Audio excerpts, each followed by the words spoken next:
Muy buenas tardes tengan todos y todas. Nos da mucho gusto volver a estar con ustedes para esta segunda sesión del seminario sobre patrimonio edificado en Nuevo León. Esta segunda sesión sería ¿qué necesitamos para proteger el patrimonio edificado? Marco legal y problemáticas. Tenemos a dos invitados de lujo, ya se los había anunciado en la página de Facebook. En primer lugar, vamos a tener la conversación con el maestro Manuel Villarroel. Bueno, a rato las muchachas van a leer su currículum, que es impresionante, y seguramente pues vamos a tener una charla muy, muy interesante y que nos va a servir para nuestro trabajo cotidiano. En la segunda parte tenemos a la maestra Rocía Garza Leonard, que seguramente muchos la conocerán aquí de los que radicamos en Nuevo León. Y bueno, no solamente en Nuevo León, sino también en el país. También, aparte de ser una gran amiga, es una gran profesionista, es una gran arquitecta, que también tiene mucho que decirnos sobre la protección del patrimonio en Nuevo León. Los dejo con Anneli y también con Karina. Anneli Alcorta es arquitecta del área de monumentos históricos y Karina Rodríguez pues es licenciada y promotora especializada en patrimonio cultural. Entonces las dejo con ellas. Gracias, Marta. Bienvenidos todos. Vamos a iniciar con la presentación del arquitecto por Karina Rodríguez y continuamos. Pues bienvenidos todos y todas. Tenemos el gusto de que nos acompañe el arquitecto Manuel Villarroel Vázquez. Él es arquitecto y maestro en restauración de sitios y monumentos con más de 25 años de experiencia. Es especialista en conservación del patrimonio cultural edificado y en programas de investigación para la UNESCO. Ha colaborado en procesos de planeación y gestión de centros históricos, proyectos de restauración y reestructuración de monumentos virreinales.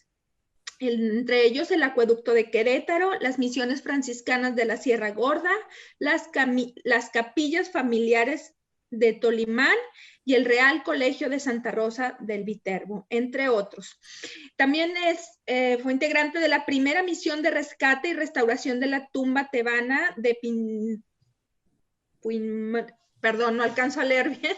Bueno, en Luxor, Egipto, de 2005 a la fecha, en coordinación con el gobierno egipcio, la Sociedad Mexicana de Egiptología y la Universidad del Valle de México.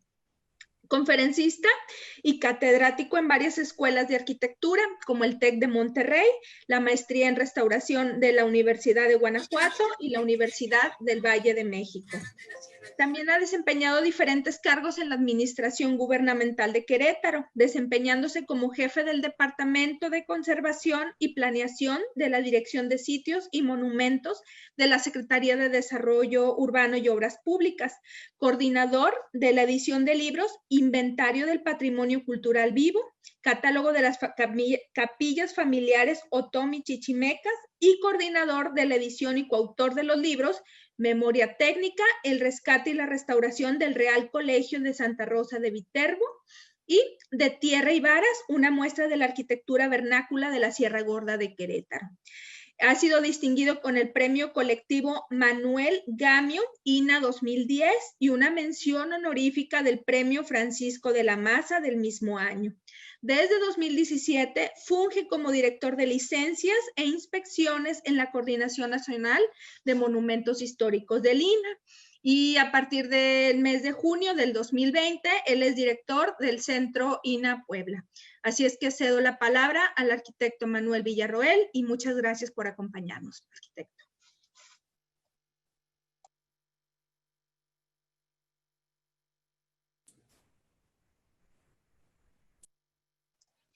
Gracias. Gracias. Buenas tardes a todos. ¿Sí me escuchan? Perdón, ¿sí se escucha bien? Sí, sí se escucha, arquitecto. Sí, gracias. Vamos a dar inicio con esta pequeña charla. Sé que el tiempo es limitado.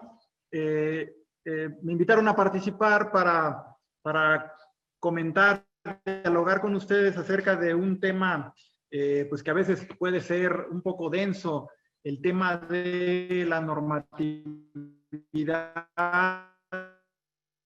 y la importancia de la... Es un tema un poco, insisto, denso, complicado, sobre todo por la implicación legal que tiene. No obstante, yo lo que quisiera hacer es abordarlo desde un punto de vista de los orígenes, ¿no? El que podamos conocer por qué se han generado una serie de normas a favor de la conservación del patrimonio en nuestro país y cómo estas normas tienen un fundamento y un sustento, pudiéramos decir, filosófico, teórico, y que ese componente filosófico y teórico permiten definir cuál es el espíritu de la normatividad vigente. En ese sentido, si me permiten, voy a empezar a compartir esta pantalla para que podamos ir comentando algunos temas. Espero que se lea bien. Perdón, estamos aquí, cualquier indicación a la orden. Y empiezo con estas preguntas, que es parte de lo que el Centro INA Nuevo León preparó, programó, creó todo esta idea de cuáles deberían ser algunos temas para analizar, ¿no? Y empiezo con estas preguntas que nos propone el Centro INA Nuevo León, el decir por qué proteger el patrimonio edificado, cuáles son las razones, que como ya dije, toda norma surge de un concepto, de un espíritu y de un objetivo para conservar, en este caso, elementos del patrimonio cultural de nuestra nación. Abordaremos desde ese punto de vista algunas ideas sobre el marco legal y la problemática actual que se enfrenta esta normativa, que debe estar siempre en constante revisión para que pueda tener una aplicación actualizada según la problemática que se sucede en los centros históricos, en los monumentos históricos de todo el país.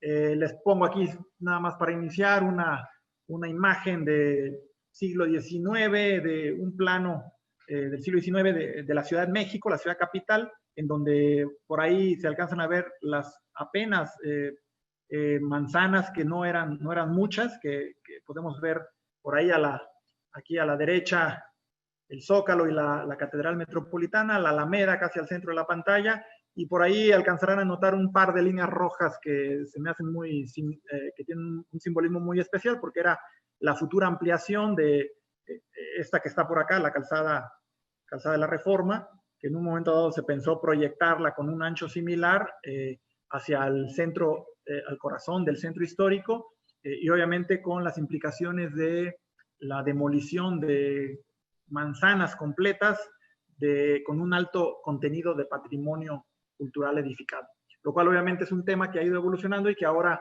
pues podemos saber que proyectos como este, pues evidentemente hoy en día no podrían tener un sustento ni una justificación, y que es necesario la conservación de estos elementos. Empezamos simplemente recordando que la conservación del patrimonio cultural tiene por objetivo la permanencia de valores, ¿no?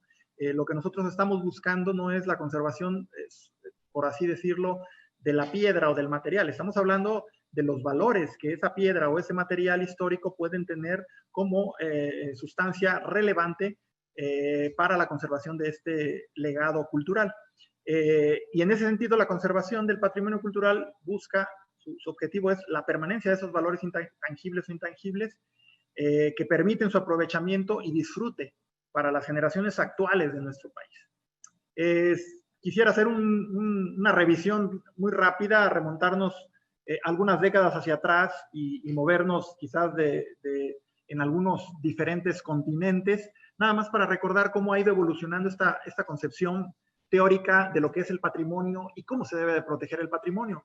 Las ideas que hoy tenemos muy avanzadas en América, en Europa, principalmente, pues no son ideas que han surgido recientemente, son ideas que se han venido de alguna manera conceptualizando, creando quizás desde finales del siglo XIX y sobre todo ya del siglo XX. Por ejemplo, aquí nada más recuerdo etapas muy simbólicas, la famosísima Carta de Atenas, esta carta que se crea entre la Primera y Segunda Guerra Mundial en Europa, y que evidentemente sienta los primeros esbozos de lo que es un criterio común, un criterio internacional para saber lo que es la conservación del patrimonio y cuáles son los monumentos históricos. Vendría por ahí, después de la Segunda Guerra Mundial, que devastó, ustedes saben, una gran cantidad de centros históricos en Europa, que bueno, se empieza una primera conciencia también por la importancia de la recuperación de bienes patrimoniales y algunas ideas sobre la necesidad de no alterar los contextos y tampoco crear en ese sentido réplicas que generen algunas confusiones sobre lo que es original y lo que no lo es. Será quizás en la década de los 60 que hay una verdadera revolución con una serie de protocolos, de ideas, de teorías, de libros que empiezan a sentar las bases del marco teórico que hoy en día nos sigue rigiendo a nivel internacional. Esta evolución teórica tiene un salto muy importante en la década de los 60, 70, en donde surge un caso problemático en un par de países, en Egipto y en Sudán, estos dos países de África que comparten, ustedes saben, la bellísima trayectoria del río Nilo y que además a lo largo de esa trayectoria del cauce del río, pues se alojaron una serie de asentamientos humanos de gran importancia a nivel mundial. En particular me refiero a los monumentos faraónicos que, derivado de la construcción de la nueva presa de Asuán en esa época, alrededor de 1954-55, era evidente que el crecimiento en la altura del nivel del río, debido a ese embalse de la presa, iba a hacer que una gran cantidad de monumentos históricos quedaran completamente inundados y por lo tanto irremediablemente perdidos para toda la historia. Es por eso que se lanza esta campaña de Nubia, solicitada, impulsada por la UNESCO, y se logran rescatar 22 complejos faraónicos muy importantes, con la participación de los 5 continentes, países de los 5 continentes, y con una inversión en ese entonces de casi $80 millones, ¿no?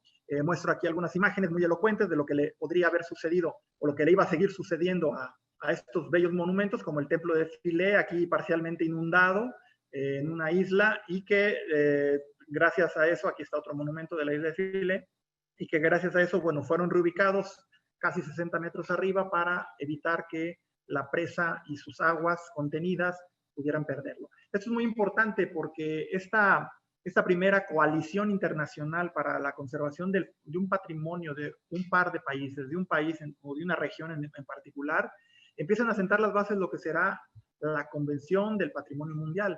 La idea de que un monumento o un grupo de monumentos tiene valor no solamente para el país en donde reside ese monumento, sino que por la valía y la importancia con la participación de todos los países que puedan desinteresadamente aportar su apoyo para la conservación y rescate, ¿no? La campaña de Nubia creo que fue un punto neurálgico en la historia de la conservación, y de alguna manera aquí en este pequeño gráfico lo que trato de señalar son los diferentes espacios de la historia. Por acá con el inicio de algunas teorías, a veces todavía muy tocadas hoy en día, propuestas por Ruskin y Morris en el siglo XIX, la Carta de Atenas, la creación de la UNESCO en 1945, los principios teóricos de Giovannoni, la campaña de Nubia que ya platicamos, la famosísima Carta de Venecia que surge precisamente a la mitad del crisol que significó la campaña de Nubia por el rescate de los monumentos faraónicos, y que después daría pie a que en 1972 se creara la Convención del Patrimonio Mundial, en donde obviamente México es copartícipe y donde hay una serie de países, más de 190 si mal no recuerdo, que están agrupados y que participan en la conservación, insisto, de estos bienes de valía universal. Hay una serie de teorías que ya no me detengo en ellas, pero destacar, ¿no?, la Convención del Patrimonio Inmaterial del 2003, también de la UNESCO, que finalmente están haciendo importantes avances en la concepción, en la evolución conceptual de lo que es lo que se debe de conservar. ¿Qué es lo que se debe conservar?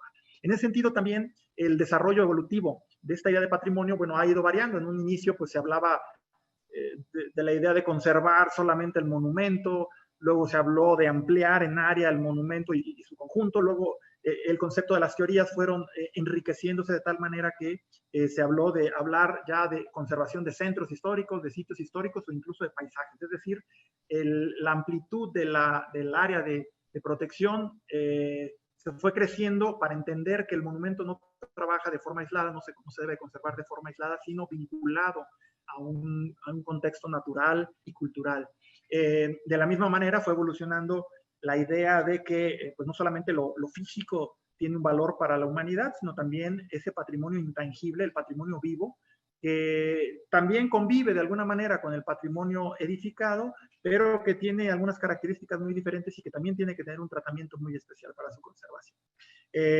La conservación, bueno, fue variando, insisto, también de la forma de conservación, y evidentemente esto fue haciendo que se fueran generando diferentes principios teóricos, algunos más locales, regionales, y con ello la creación de marcos legales basados en este espíritu de teoría que se fue aterrizando en una serie de normativas a nivel mundial, ¿no? México, como ustedes saben, pues es uno de los países punta de lanza que abre en la historia de la conservación, con una legislación súper moderna, de vanguardia, quiere un trabajo todavía de actualización, pero que esta ley de monumentos de 1972 permitió que México, insisto, estuviera a la vanguardia desde esa fecha en un proceso de conservación basado en todas estas ideas creadas en diferentes etapas de la historia del planeta.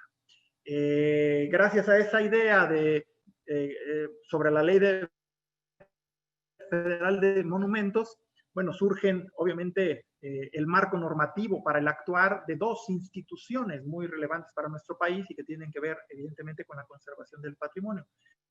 El Instituto Nacional de Antropología e Historia y el Instituto Nacional de Bellas Artes y Literatura, como se llama ahora actualmente. Me gustaría recordar nada más, pensando otra vez en por qué conservamos, por qué generamos este marco normativo, pues empezar recordando que finalmente lo que estamos tratando de hacer es conservar nuestra herencia, este patrimonio de lo que heredamos y la obligación que tenemos de dejarla para las futuras generaciones. El marco cultural ha ido evolucionando, el marco de la conservación del patrimonio ha ido evolucionando y hemos ido conociendo diferentes posicionamientos sobre lo que debe ser la conservación del patrimonio, ¿no? Aquí me gusta poner esta imagen, algunos de ustedes quizás la conozcan muy bien, uno de los famosísimos colosos de Memnón, también en Egipto, que tiene un valor especial porque era la estatua de un rey, Amenhotep III, pero que cuando fue restaurado, bueno, tuvo algunos problemas. Este monumento permitía que el aire caliente durante el día circulara a través de los intersticios entre piedra y piedra, y que en la noche, cuando se empezaba a enfriar, el aire circulaba a una mayor velocidad y hacía que los monumentos parecieran silbar, y por lo tanto la gente los empezó a llamar los colosos de Memnón, recordando esta leyenda griega sobre la aurora, y desgraciadamente tenían un simbolismo muy especial, además del histórico, y en algún momento, debido a una restauración, el siglo antepasado, pues se perdió, se resanó muy bien, se consolidó muy bien, pero bueno, eso de alguna manera cambió esta visión y esta manera de integrar y de apropiarse con el monumento gracias a esta vinculación con el sonido que había en base a leyendas y a historias de los visitantes y viajeros que iban por esos rumbos, ¿no? El patrimonio busca de alguna manera conservar una serie de valores y la idea es quizás las instancias encargadas de la conservación del patrimonio a nivel mundial siempre buscan encontrar este ciclo positivo, este ciclo benéfico, que de alguna manera permite entender por qué es importante la labor, por ejemplo, de instituciones como el nuestro, el Instituto Nacional de Antropología e Historia, para la conservación del patrimonio, ¿no? Sabemos que conociendo, como se dice aquí en este pequeño diagrama circular, conociendo un monumento, lo vamos a empezar a evaluar o a valorar, y valorándolo, entendiendo esos valores, vamos a empezar a tener pues, muchos cuidados para su preservación. Pues nos vamos incluso a como dicen algunos, encariñarnos y cuidarnos con ese cariño especial los monumentos, y gracias a ese cuidado y a ese cariño, bueno, vamos a empezar también a disfrutar. Y el disfrute de un monumento, el disfrute, el aprovechamiento correcto y sustentable de un monumento, va a permitir al mismo tiempo incentivar de nueva cuenta el conocimiento más profundo sobre ese mismo patrimonio. Elementos del patrimonio que sin lugar a dudas están netamente vinculados a la sociedad y a los grupos sociales a los cuales pertenecen, ¿no? Recuerdo esta frase sobre el patrimonio cultural, en donde Chanfón Olmos señalaba que son producciones muy importantes vinculadas a un grupo social y a un lugar geográfico determinado, y que son precisamente ellos los que nos señalan, nos empiezan por decir cuál es el valor de este patrimonio, ¿no? El patrimonio puede ser, ustedes saben, muy diverso. Puede haber patrimonio tangible, intangible, patrimonio vivo. Podemos hablar de patrimonios muy comunes, algunos no tanto, algunos muy culturalmente muy cercanos, probablemente a las generaciones jóvenes, algunos que se vinculan a tradiciones inmateriales, alíticas, ¿no?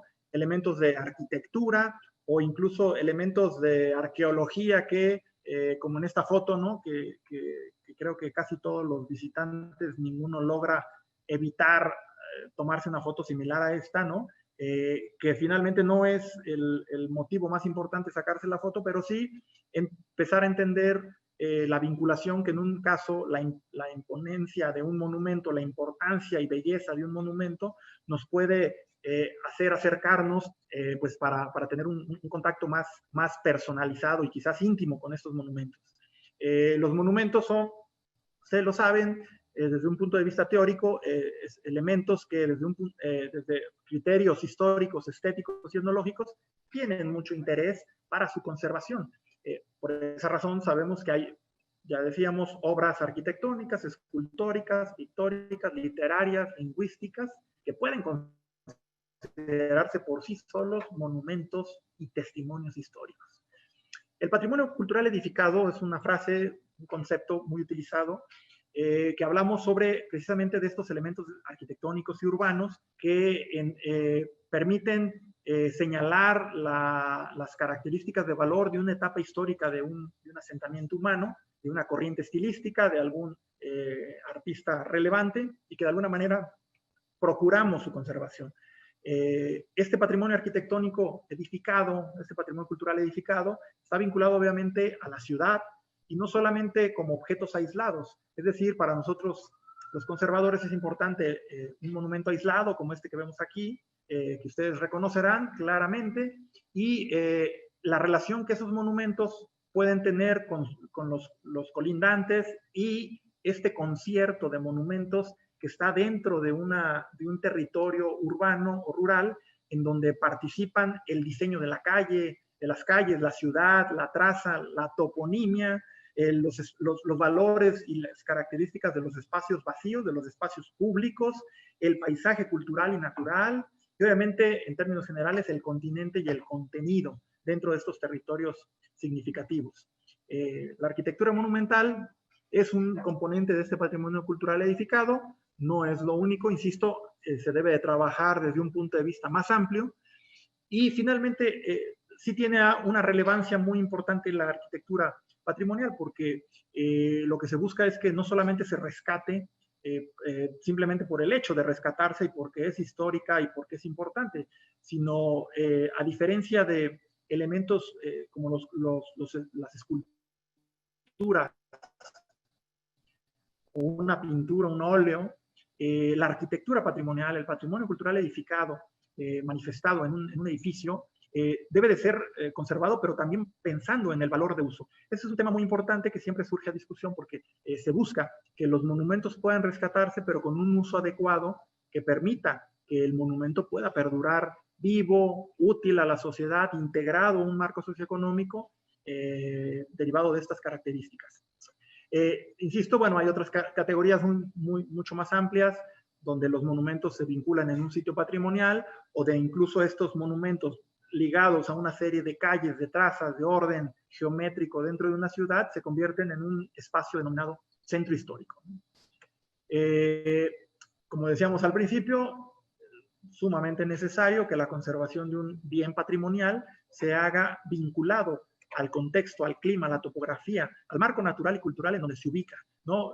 Podemos entender que cambiaría por completo la percepción de un edificio tan relevante como la Santa Prisca en Taxco o la Quemada en Zacatecas, por ejemplo, si los cambiáramos de su lugar en donde se fueron construidos, conceptualizados y materializados, ¿no? Lo mismo sucede para los otros monumentos que ustedes conocen en cualquier parte del mundo.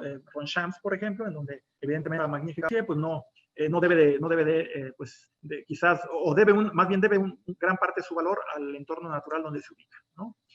En ese sentido, me gustaría tocar algunos temas. La conservación del patrimonio, pensándolo a lo largo de esta trayectoria evolutiva, pues se ha enfrentado, insisto, a varias problemáticas y a paradigmas, ¿no?, que han buscado rebasarse, ¿no?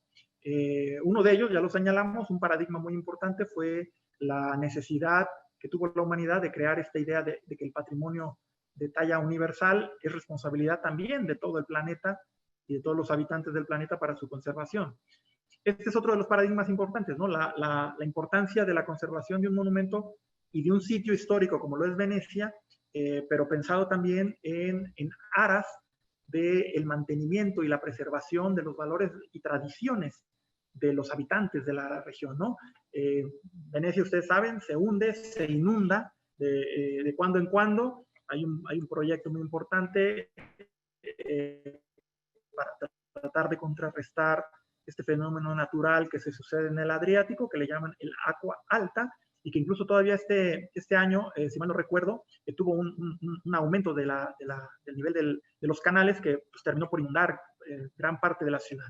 Este fenómeno ha hecho que pues, se diseñara un proyecto de intervención, digamos, muy extremo, ¿no? La creación de unas esclusas en las bocas donde se conecta el Adriático con la laguna, haciendo que de alguna manera se puedan prevenir o reducir los daños por esta marea alta, esta agua alta, hacia el interior de la isla de Venecia.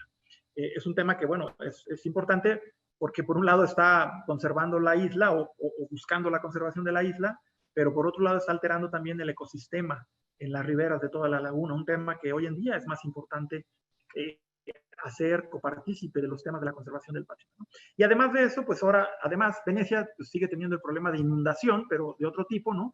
La inundación de turistas que siguen llegando día con día a esta región.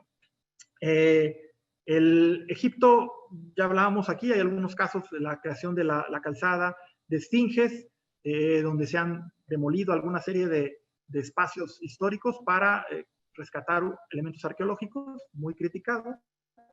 Sabemos que la Torre Eiffel en su momento, cuando fue construida, nadie la quería, sin embargo, ha logrado resistir el paso del tiempo y convertirse en un verdadero símbolo de identidad para los habitantes franceses, que además descubrieron que no solamente era bella, estética y simbólica, sino que además podía tener incluso un valor de uso como una antena, ¿no? La base de una antena de comunicaciones, ¿no? Incluso que no impidió que personajes de no muy grata memoria, pues no olvidaran tomarse la postal del recuerdo en sus pies, ¿no? Y bueno, algunas otras identidades y algunos otros paradigmas que se están todavía trabajando, que es la integración arquitectónica, como una problemática y una metodología muy especial para el rescate de monumentos históricos, ¿no? Hay una serie de procesos de problema que se suceden en los centros históricos, en los espacios históricos, que han ido evolucionando. En algunas ocasiones los centros históricos, les pongo aquí el mapa de la zona federal de monumentos del Centro Histórico de la Ciudad de México, por sus dimensiones y por la gran cantidad de habitantes que agrupa y diferentes usos de suelo, pues evidentemente tiene una complejidad para su manejo y su protección. Hay una serie de procesos como el manejo de residuos, la accesibilidad, la infraestructura, que evidentemente en los centros históricos necesitan una actuación y una actividad constante de intervención y de construcción para su renovación. Los procesos de seguridad, del equipamiento urbano, el desarrollo económico, ¿no? Que a veces nos gana y nos invade con publicidades, ¿no? La accesibilidad universal, que es un tema relevante, ¿no? Que, bueno, en algunos países pareciera funcionar mejor, como esta fotografía de Ámsterdam. Y obviamente el tema discordante de siempre es la habitabilidad, la búsqueda de la conservación de la vida, de la vivienda dentro de un centro histórico que permite, por un lado, incentivar la conservación y al mismo tiempo darle un desarrollo económico a la región, ¿no? Aunque en algunas ocasiones, bueno, este espacio, y si no se entiende perfectamente bien cuáles son los valores de este espacio histórico, bueno, hay el riesgo de pues de convertirlo en un espacio poco agradable y que además no conserve los valores que originalmente tenía. El riesgo urbano, algunas fotografías del desastre de los sismos del año 2017 en nuestro país, que evidentemente producen algunos pues información y conocimiento para la conservación de estos bienes patrimoniales. Aquí hay algunas ideas sobre las estrategias de conservación.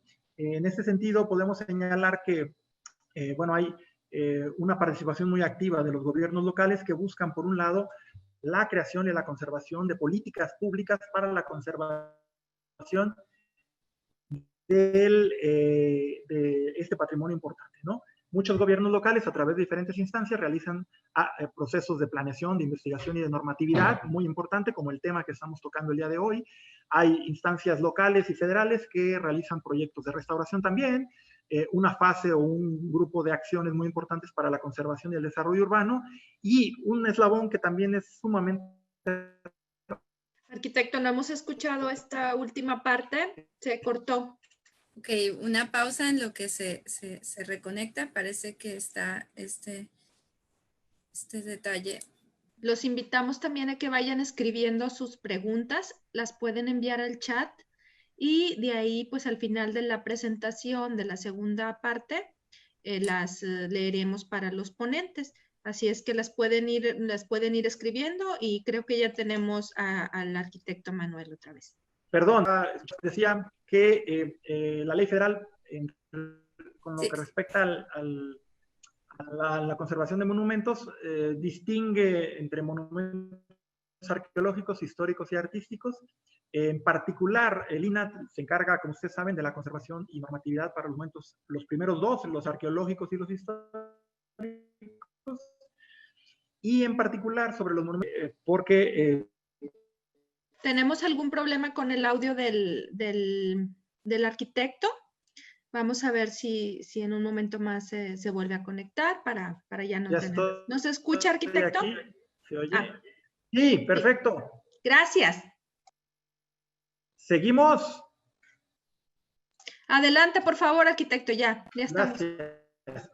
Les decía que dentro de esta clasificación que hace la Ley Federal de Monumentos, hay tres grandes grupos de competencia para el tema de patrimonio histórico, que son los monumentos históricos, los colindantes a monumentos y las intervenciones que en un momento dado se pueden hacer en zonas federales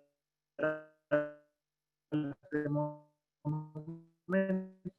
Ustedes saben que las zonas federales de monumentos son territorios que mediante un decreto están relacionados.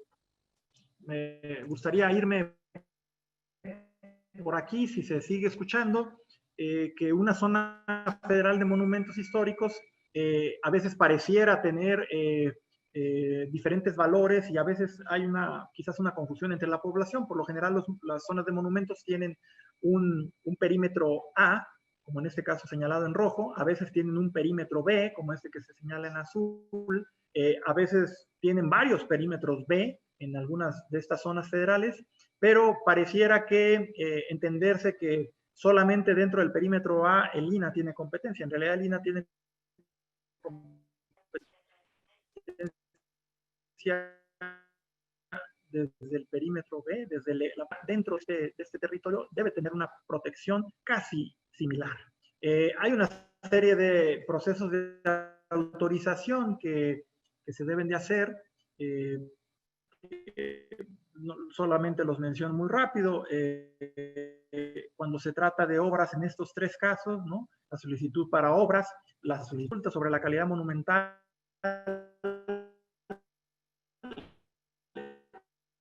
de un bien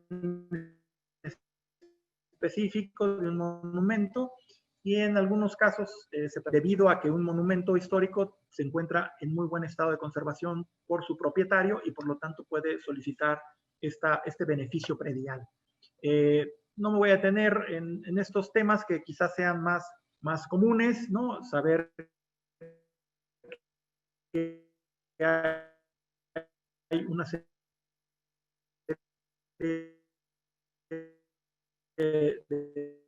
trámites que se realizan a través de diferentes tipos de obras, necesidad de tener algunos documentos adicionales, pero ya para concluir quizás en estas 2 diapositivas, señalar temas que quizás sean de un constante trabajo, análisis y pensamiento dentro de de la labor de la conservación a través del Instituto Nacional de Antropología e Historia, ¿no? La eterna lucha, ¿no?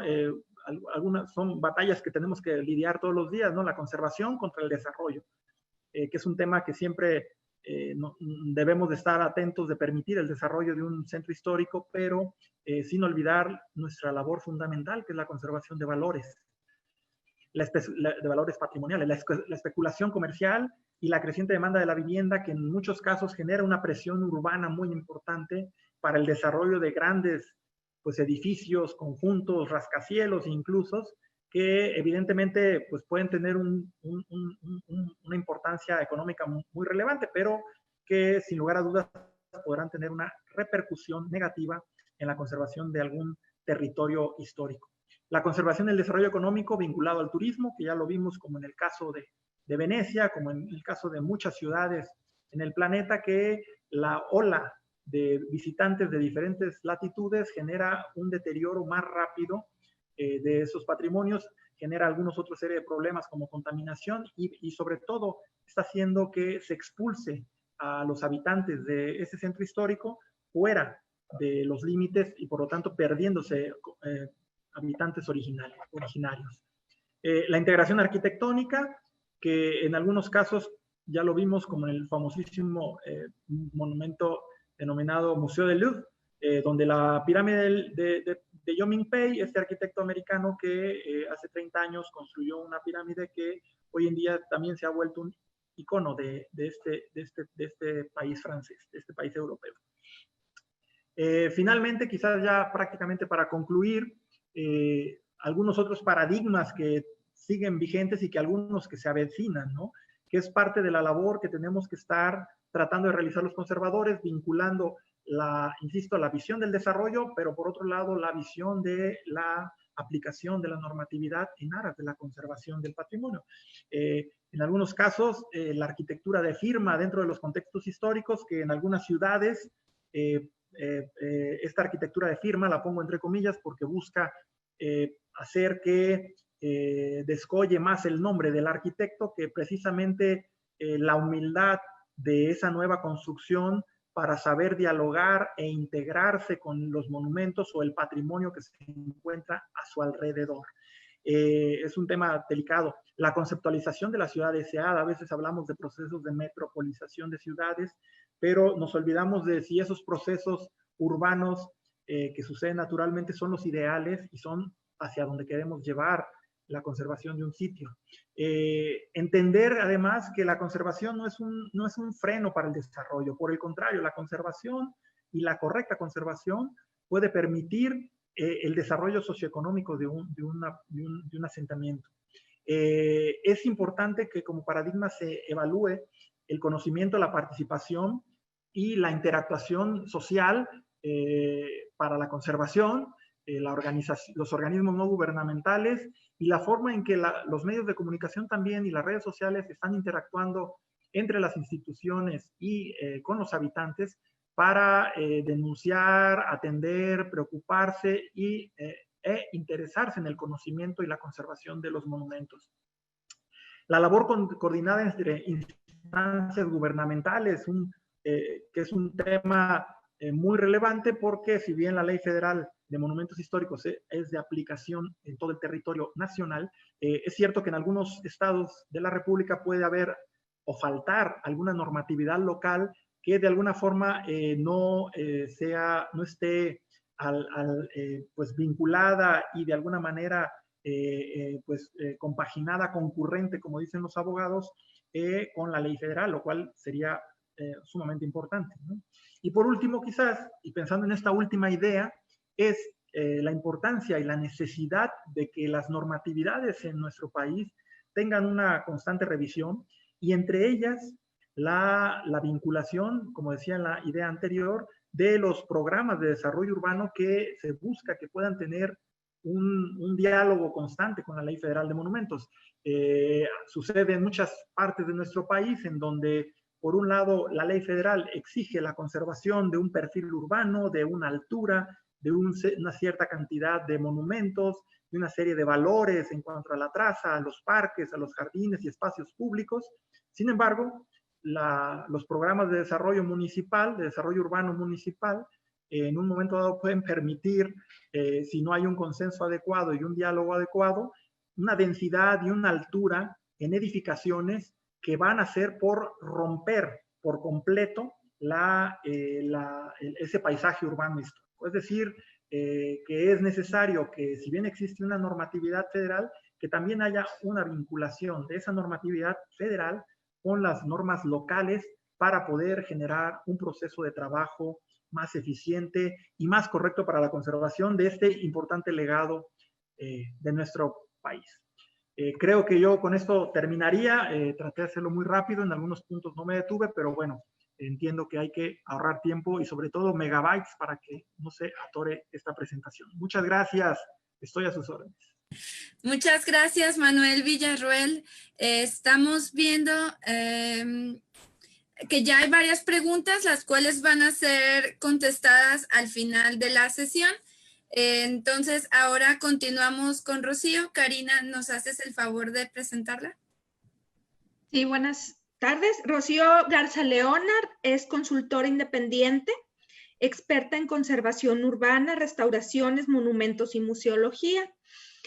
Trabaja también en proyectos de restauración, investigación especializada, asesorías, gestión de patrimonio cultural y peritajes de valor patrimonial. Es miembro de ICOMOS, Consejo Internacional de Monumentos y Sitios de la UNESCO, del Comité Científico de Arquitectura Siglo XX con el cargo de Secretaria Nacional y de la Asociación Estatal de Cronistas Municipales de Nuevo León, José P. Saldaña. Ha desempeñado distintos cargos en el sector público como enlace del INVAL en Nuevo León y ha sido directora de Desarrollo Urbano, de Conservación Urbana y de Restauración del Estado, entre otros. Ha sido catedrática, investigadora y coordinadora en la licenciatura y posgrado de la Facultad de la Universidad Autónoma de Nuevo León y del Instituto Politécnico Nacional, además de participar con los programas relacionados con la promoción de la cultura y la administración. Ella estudió la maestría en investigación y restauración de monumentos históricos en la Universidad de Roma y la licenciatura en la Facultad de Arquitectura de la Universidad Autónoma de Nuevo León. Es perito en bienes culturales en materia de lítico y tiene certificaciones del Instituto Getty y de la Fundación Jetkins, entre otros. Participó en proyectos resaltando su autoría en el programa de conservación urbana, proyecto y directora obras de proyecto del barrio antiguo de Monterrey. Participó también en la gestión de la Ley de Patrimonio Cultural del Estado y elaboró el proyecto y la obra de restauración de 4 edificios aquí en Nuevo León. Actualmente elabora el proyecto ejecutivo para la restauración de la Escuela Monumental Fernández de Lizardi, siendo directora de restauración por parte de Fidecultural Conarte. Gracias, Rocío. Bienvenida. Estamos resolviendo otra situación técnica y en lo que esto sucede, si les parece bien, podemos empezar con estas preguntas que se habían hecho para Manuel. ¿Te parece bien, Manuel? ¿Estás por ahí? Sí, perdón, apagué mi micrófono, aquí estoy a la orden. Sí, sin problema, sin problema. Es aprovechando estos minutos en lo que termina de resolverse la situación con Rocío, ¿vale? Bueno, una de las preguntas es si bueno, esto se puede resolver más adelante, pero lo mencionamos. Dice, ¿qué información o datos históricos se necesitan para la restauración de inmuebles? Sí, básicamente para la restauración de inmuebles, o sea, existe una metodología científica que señala cómo se debe de intervenir o rescatar un monumento. Por lo general, estos procesos de restauración de inmuebles, como preguntan, debe de basarse en términos generales y queriendo simplificar la respuesta es, debe haber un estudio a detalle del monumento, de sus características físicas, de su historia, de todos los antecedentes que pueda tener y sobre todo de los deterioros, para con ello presentar un proyecto, una propuesta de restauración más adecuada a esos elementos. Vale, ok. Entonces, igual más adelante, en próximas sesiones, se va a ver el tema de justo del estudio, la investigación histórica, la investigación de archivo y luego más adelante leer el edificio, lo que pueda apoyar para tener una noción general de esto que se necesita. Por otro lado, preguntan sobre los criterios y qué criterios se toman en cuenta para conservar. Y por otro lado, ¿qué dice la normatividad sobre lo que sea antes del siglo XVI? Sí, gracias. Sí, pues los criterios, como bien lo dicen, son unas posturas teóricas que de alguna manera norman el actuar de los conservadores, de los restauradores, y hay una serie de criterios dependiendo del problema a resolver.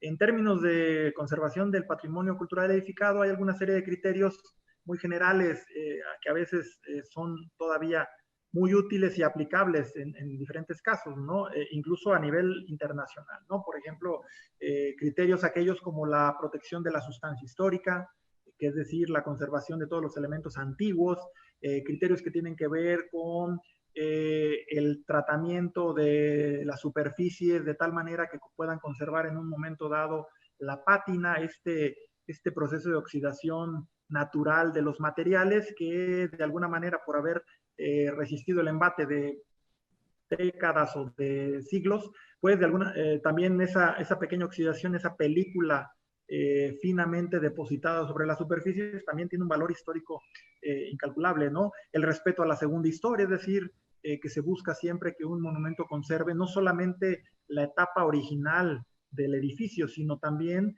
las diferentes etapas antiguas que fueron evolucionando, que le fueron agregando o modificando y que de alguna manera también tienen un valor histórico, ¿no?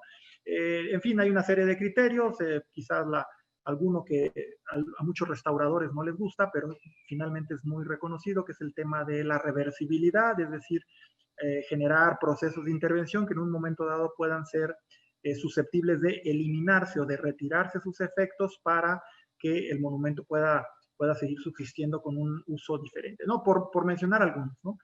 Y que, insisto, hay una gran cantidad de principios y de criterios, pero finalmente lo que se buscan es el uso adecuado del monumento, la protección de los elementos históricos y tratar de que cualquier proceso de adecuación arquitectónica que se le haga no altere esos valores originales.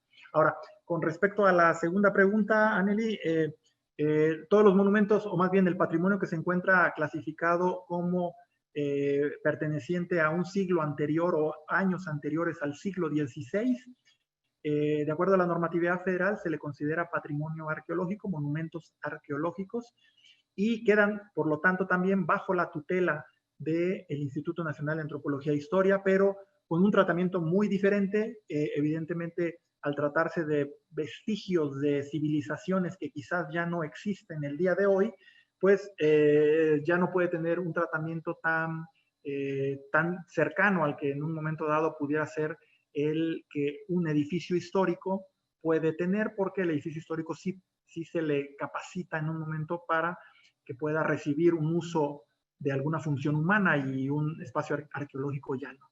Pero eso es en términos generales lo que podría decir. Vale, y entonces, ya hablando de antes, hablando del histórico, la siguiente también es sobre los del siglo XX, donde ya entra ahora más bien a lo mejor el INVAL, ¿cierto? ¿Es correcto? Sí.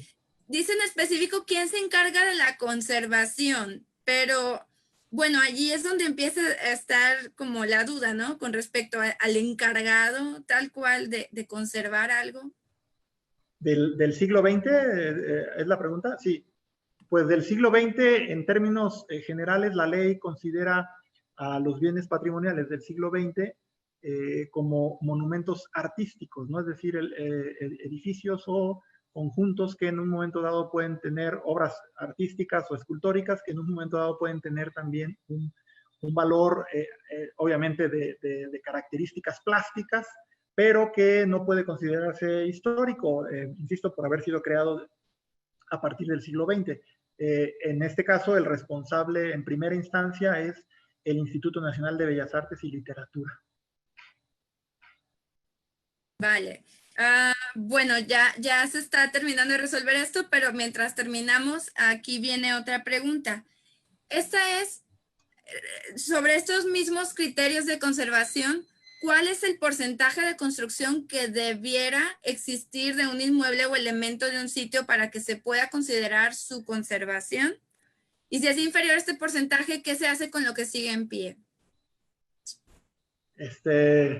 Una pregunta complicada. En realidad, por eso yo quería iniciar la presentación hablando sobre valores, porque si queremos revisar y leer y releer los artículos de la ley, en realidad vamos a encontrarnos con un marco que a veces no él explica al habitante en general de dónde surge el criterio de conservación y de normatividad. En términos generales, insisto, hablando de valores, un vestigio de un monumento histórico sigue siendo un monumento histórico y por lo tanto se tiene que conservar, aunque sea un fragmento de una columna, una base de una columna, pues tiene un valor histórico porque finalmente representa y cumple lo que señala el artículo 35 y 36 de la Ley Federal de Monumentos, hacer arquitectura representativa anterior al siglo XIX y que de alguna manera ese pequeño fragmento pues sigue siendo, si bien no un edificio completo, sí tiene las características de monumento histórico. Entonces, por lo tanto, aquí no es una cuestión de porcentajes, en realidad el más mínimo porcentaje tiene que tener un proceso de conservación y si además queda dentro de una zona federal de monumentos, también tiene que tener una autorización para cualquier actividad que se deba de realizar en ella, en este lote, en este predio. Vale. Hay otra pregunta que dicen, ¿a qué profesionista se pide apoyo para gestiones de conservación del patrimonio histórico? También pregunta qué dice la ley estatal sobre la conservación. Bueno, sobre la ley estatal, ahorita va a estar Rocío directamente hablando del tema, pero igual de la primera parte, si gustas comentar un poco.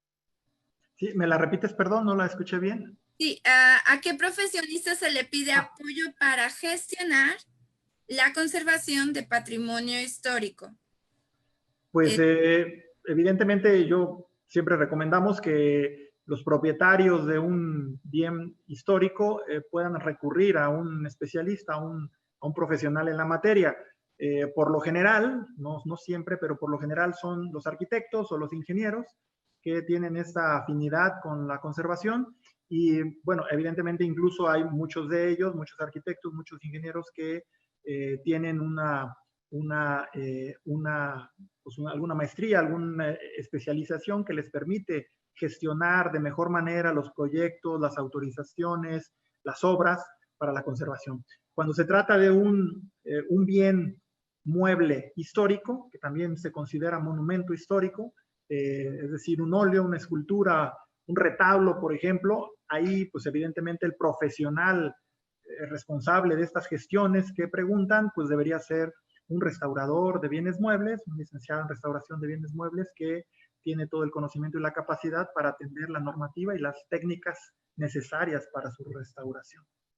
Vale, entonces por ahora están más o menos respondidas las preguntas que están aquí en Zoom. Más adelante continuaremos leyéndolas. Vamos a proceder con Rocío. Muchas gracias, Manuel. Bueno, el título de mi charla, Aspectos legales del patrimonio en Nuevo León, el caso Monterrey. Dentro de lo que vamos a hablar, les muestro un temario de la charla. Voy a comentar sobre nuestro patrimonio cultural, tipos, categorías, normativa mundial, técnica y teórica, panorama de la preservación patrimonial en la entidad, diagnóstico breve, las amenazas principales que tiene el patrimonio acá en el noreste del país, instrumentos de protección para su identificación, inventario, reconocimiento, intervención en el patrimonio, o sea, la legislación en general. Algunos mitos en la conservación del patrimonio local inmueble, y sean individuales o zonas protegidas. Y claro, iremos haciendo conclusiones mientras vamos avanzando.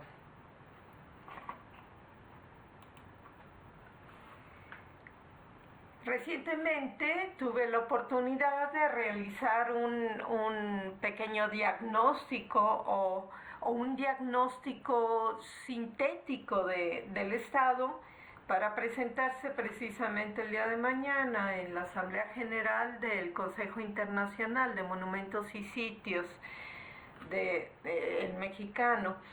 Entonces les voy a mostrar esta diapositiva con las imágenes que he enviado y que resumen un poco nuestro tipo de patrimonio y las gestiones que se hacen por acá, alineadas con el Consejo Internacional de Monumentos y Sitios, con el ICOMOS, del cual soy miembro desde hace muchos años. Nuevo León tiene patrimonio cultural material e inmaterial de fuertes lazos comunitarios urbanos y rurales, incluyendo paisaje natural y mixtos, con gran carga simbólica de identidad. Caso especial es la predominancia de arquitectura siglo XX y patrimonio industrial. En las imágenes me permite identificarlas. Tenemos por una parte al lado izquierdo, arriba, en la línea de arriba, algo muy conocido, es el Parque Fundidora, Patrimonio Industrial. La segunda imagen se refiere a una conferencia realizada el Día del Patrimonio, o sea, hay que trabajar con la comunidad, y el Día del Patrimonio, que va ya en su 6ª edición, pues es uno de los eventos organizados libremente por comunidades, no necesariamente administración pública. Esto viene de la gente, de nosotros mismos, y en algún momento el mismo Museo de Lina, el Museo del Obispado, organizó el espacio para que se hablara de patrimonio. En la 3 vemos la Escuela Monumental Fernández de Lizardi, uno en realidad, mi más reciente proyecto en el que he participado, es un proyecto ejecutivo. Se trata de la Escuela Monumental, la primera escuela monumental de las que tenemos. Aquí estamos hablando de 1927 al 30. Y claro, este trabajo se realizó con un magnífico equipo de trabajo, con lo que también yo tuve la función de ser la directora de restauración en cuanto a esto, pero esto no hubiera sido posible sin un magnífico coordinador general que supo organizar perfectamente todo lo necesario para que cumpliéramos en tiempo y forma con este proyecto, que, si la pandemia no lo permite, tarde o temprano será concursado para llevar a cabo el trabajo. Esto fue el proyecto ejecutivo. Se encuentra en el centro de la ciudad, barrio de la Alameda, la ciudad de Monterrey. Al lado de esta encontramos los rayones con el Cerro del Mediodía atrás. Y ese es uno de mis municipios ahorita consentidos, porque desde que lo conozco a través de andar por ahí recorriendo sus calles y las cosas importantes del sitio, parece ser un lugar en las montañas, digamos más cerca de las nubes y de un cielo precioso, pero también tiene unas magníficas calles que mantienen periódicamente calles de piedra bola, y han actualizado las especificaciones para que duren estas calles, pero también para que se sigan conservando enteras, y entonces, bueno, es uno de mis favoritos. Abajo tenemos, claro, todas las imágenes tienen, son mis favoritas, ¿no? De lugares, sitios de Nuevo León. Abajo, la primer foto a la izquierda, vemos la Plaza Ocampo, que me tocó también en 1987 realizar la ejecución de las obras de conservación, de mejoramiento de la imagen, de restauración de fachadas. Entonces fue un proyecto muy importante, tan importante que aunque eso fue nada más el plan piloto, posteriormente se convirtió en un pueblo mágico, nuestro primer pueblo mágico. Ahorita vamos a hablar más de ello. Junto a ese, a la derecha, encontramos una imagen de los petroglifos de Boca de Potrerillos. Y bueno, es uno de los sitios arqueológicos más importantes del país. Los invito a visitarlo. Esto está en custodia del INAH, ahorita hablamos un poquito más. La siguiente imagen, bueno, todos reconocemos la gastronomía nuestra, la regional, que es tan sabrosa, y con los cabritos. Y hay el patrimonio inmaterial también es muy importante. En nuestra región somos muy apasionados por nuestras tradiciones, nuestros cantos, nuestra literatura, nuestra sentir regiomontano. Entonces, bueno, regiomontano, pero norestense en general. En la última fotografía vemos la portada de una presentación muy importante que se hizo ante ambientalistas sobre patrimonio integral, como el paisaje natural de Nuevo León, junto con la imagen de sus pueblos, de sus comunidades, de nuestros municipios, es muy importante su conservación integral. Y claro, también utilicé una imagen de una pintura de nuestra gran pintora Saskia Juárez, y que es su tema de expresión, precisamente los paisajes norestenses.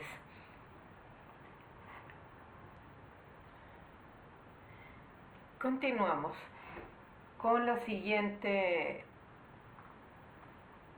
diapositiva, gracias. Tipos de patrimonio, nuestro patrimonio. Uno de los mejores ejemplos de nuestro patrimonio arqueológico, ya les mostraba la imagen, es Boca de Potrerillos, con petroglifos preciosos. Tiene una ocupación la zona de 8.000 años. Estudios, las pruebas de carbono 14 indican desde 6.960 a.C. al 1.760 de nuestra era. O sea, una ocupación continua. Los nativos, cazadores, recolectores, pues los chichimecas, nosotros que somos chichimecas andamos para todos lados, ¿no? Pero dentro de un circuito. Coahuilteca, y es un sitio abierto al público, manejado por el INAH. La zona rupestre tiene declaratoria presidencial. Pinturas, también tenemos otros sitios de pintura en roca como Piedras Pintas o Cueva Ahumada, en Rinconada, en García. Muy importante el patrimonio registrado, o sea, el trabajo que hicieron en Boca de Potrerillos es admirable porque la cantidad de registros que han realizado a través del tiempo es abundante, lo cubre todo.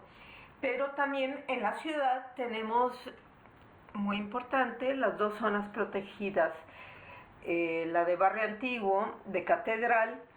A partir de 1988 inicia la iniciativa esta, empujada por los vecinos.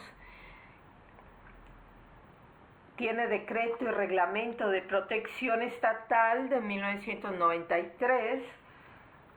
El decreto del 10 de marzo, inmediatamente para septiembre se tenía ya el reglamento aprobado y publicado. El perímetro de protección es un polígono de cerca de 13 hectáreas, es un gran triángulo. Colinda Constitución al sur, Padre Mier, pero los dos lados de la calle, las propiedades, y Doctor Cos por el otro lado. Digamos que el centro histórico sería algo así como 3 partes más de esto. Quiere decir, esto es un cuadrante de lo representativo del centro histórico. Su traza urbana es la misma a partir del emplazamiento de la ciudad en 1612, después de una inundación terrible desde su fundación.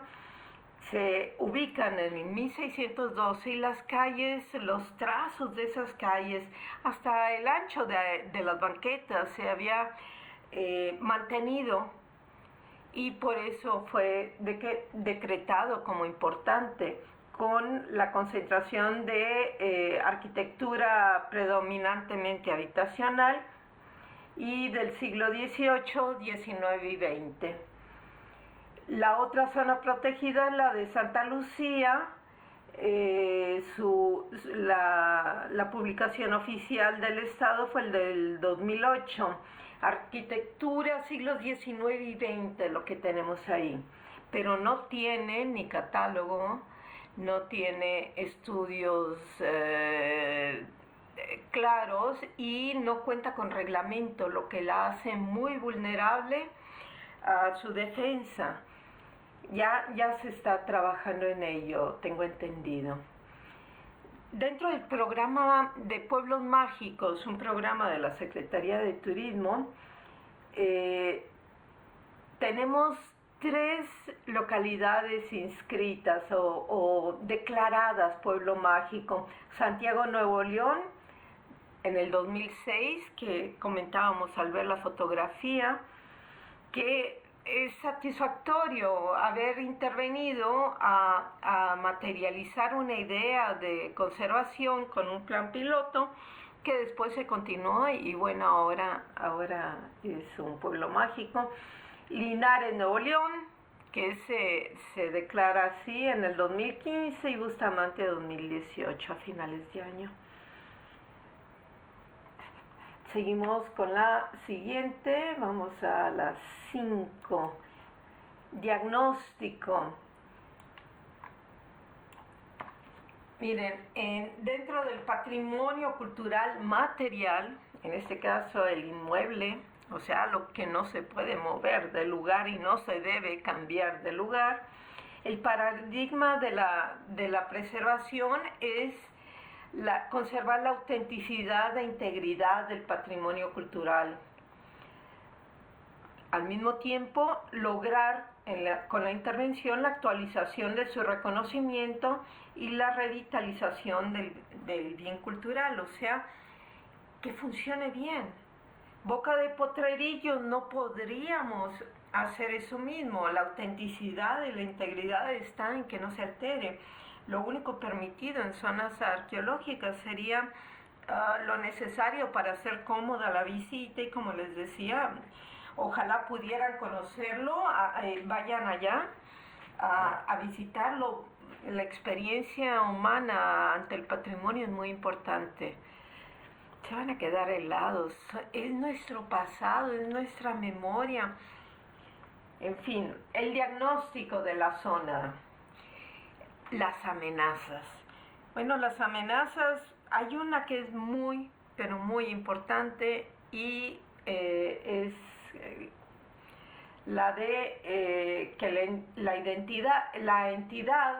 la especulación inmobiliaria de bienes culturales inmuebles, pues está en la mira de los desarrolladores, todo lo antiguo.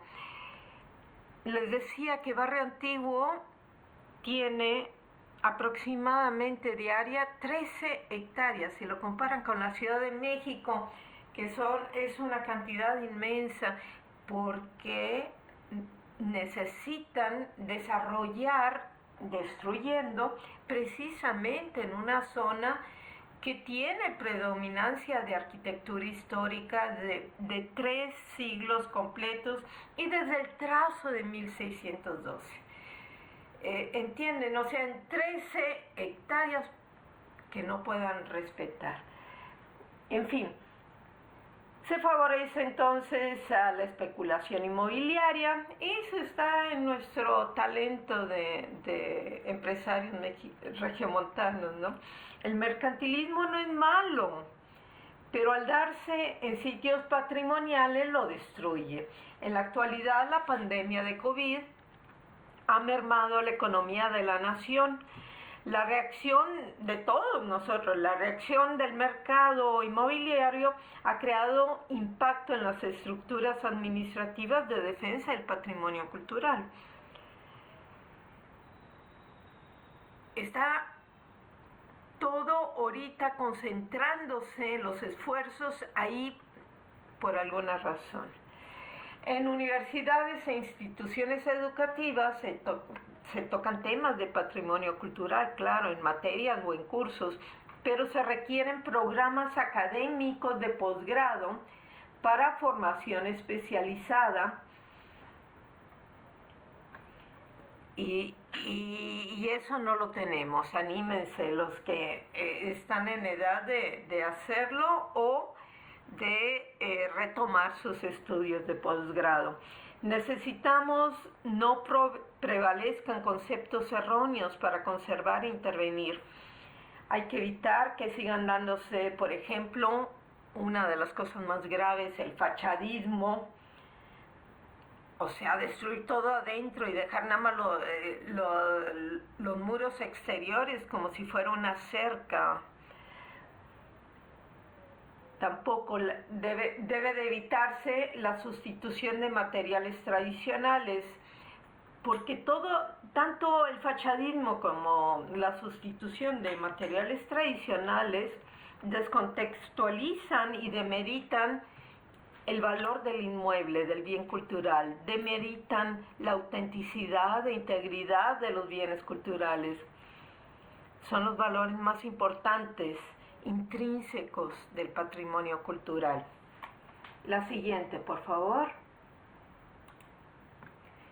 Los principios fundamentales de cómo valorar, intervenir y garantizar la conservación del patrimonio cultural. Les he hecho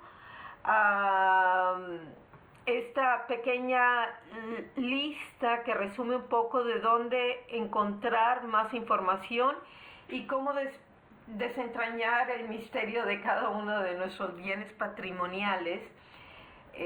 Digamos, para normas y criterios de restauración, pues hay que acudir a las cartas internacionales. Son acuerdos México-UNESCO, al ICOMOS, el Consejo Internacional de Monumentos y Sitios, del cual soy miembro, el ICROM, el Instituto Central de Restauración, que se encuentra en Roma, donde hice mi especialidad, en Roma, no en el ICROM, aunque el ICROM era la sala donde la universidad enseñaba la maestría de restauración que hice yo con la Universidad de Roma. También hay centros de investigación nacional, tanto los del INA como la UNAM. Hay que recurrir a eso para estar al día en normas y criterios. La metodología, que es distinto, la metodología de vanguardia y la restauración crítica. Revisen un poco de historia de la restauración y verán por qué se llama así. Porque se realiza una lectura histórico-crítica. Esos son los fundamentos teóricos de la restauración y la conservación de bienes culturales hoy día. Las categorías se han ampliado, pero la teoría sigue, ha llegado a este punto de racionalizar los valores. Para el diagnóstico, las herramientas de análisis, pues son los estudios, el físico, el químico, el estructural, la investigación documental histórica, entre otros. Es el trabajo que hacemos cotidianamente con los bienes culturales. Los valores identificados, lo que queremos es la preservación de autenticidad, de integridad que les mencionaba. La vocación de uso del inmueble hay que saber también cuál es. No cabe en una casita una torre inmensa de 27 pisos, ¿no? Estas casitas tienen que quedarse como casitas, aunque sean de una planta, son amplios, son grandes terrenos, de 2 plantas. Bueno, creo que nada más nos quedan menos de 10 ya de esos ejemplos de arquitectura siglo XIX, de 2 pisos, simétricos, con balcón en la segunda planta. Corresponsabilidad de competencia, pues revísense la ley de monumentos y sitios arqueológicos, la del 1972, ahorita se los presento, o la estatal, la del 91. El artículo 4 en ambas les da mucha información. Documentación previa y del proceso, eso es muy importante cuando se va a hacer un trabajo de revisión de un inmueble, para entenderlo como un proyecto que se pudiera presentar. Diapositiva siguiente, por favor. Entonces vamos a ver la Ley Federal de Monumentos y Zonas Arqueológicos, Artísticos e Históricos. La que en corto llamamos la Ley Federal de 1972 de Monumentos. Pero ha tenido muchísimas modificaciones, 1986, etcétera, ¿no? ¿Qué tutela? Tutela pues bienes culturales inmuebles, que son los que nos interesan ahorita por el tema del patrimonio edificado, pero también patrimonio mueble. Estos bienes culturales inmuebles, pues he puesto las siglas, leyendo el título lo entienden. Es el patrimonio arqueológico, patrimonio histórico inmueble, patrimonio artístico inmueble. Y esto viene acomodado de acuerdo a la cronología. Esas son las categorías de la ley federal, por orden cronológico. Hay casos en que empiezan un inmueble en una fecha del siglo XIX y lo terminan 10 años después, en el siglo XX. Compete a las dos instituciones y depende caso por caso. Y bueno, ahorita inclusive el INA ha estado haciendo un trabajo de verificación también en convenio con el INVAL del patrimonio artístico. La atribución, pues la aplicación de la ley son tanto el Instituto Nacional de Antropología e Historia y el Instituto Nacional de Bellas Artes y Literatura, conocido como INVAL o como INBA. Hoy día la SAT, es decir, Hacienda, ha insistido en que las cosas se anoten y se citen por su nombre completo, por razones fiscales. Entonces, pues ahora aparece la L con más uso. El complemento de esta ley pues es el reglamento que se publica en 1975, el reglamento de la ley, donde se establecen procedimientos, derechos, obligaciones, trámites, castigos, multas o inclusive cárcel, diría yo. Objeto. El objeto lo encontramos en el artículo primero, dice: el objeto de esta ley es de interés social y nacional, o sea, es de interés para todo el país, y sus disposiciones de orden público. Pues dentro de estas disposiciones de orden público para la preservación del patrimonio cultural material está cumplir con el derecho de todos los mexicanos a conocer su propia historia. Interpretación mía, claro. Seguimos con la siguiente.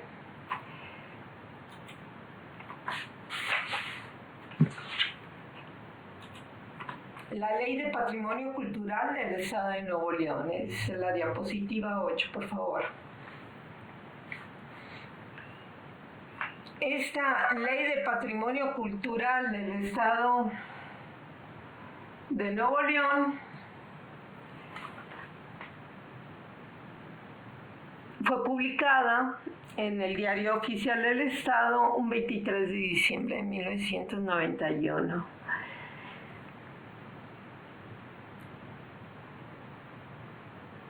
Casi como regalo de Navidad.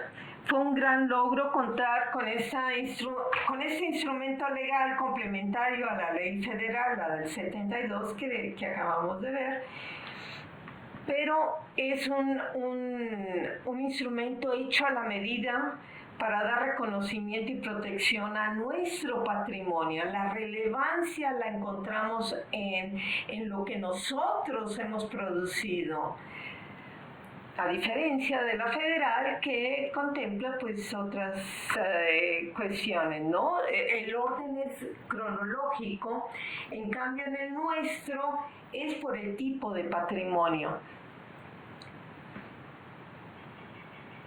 Fue una cosa que les quiero destacar, es que fue aprobado por unanimidad en el Congreso del Estado.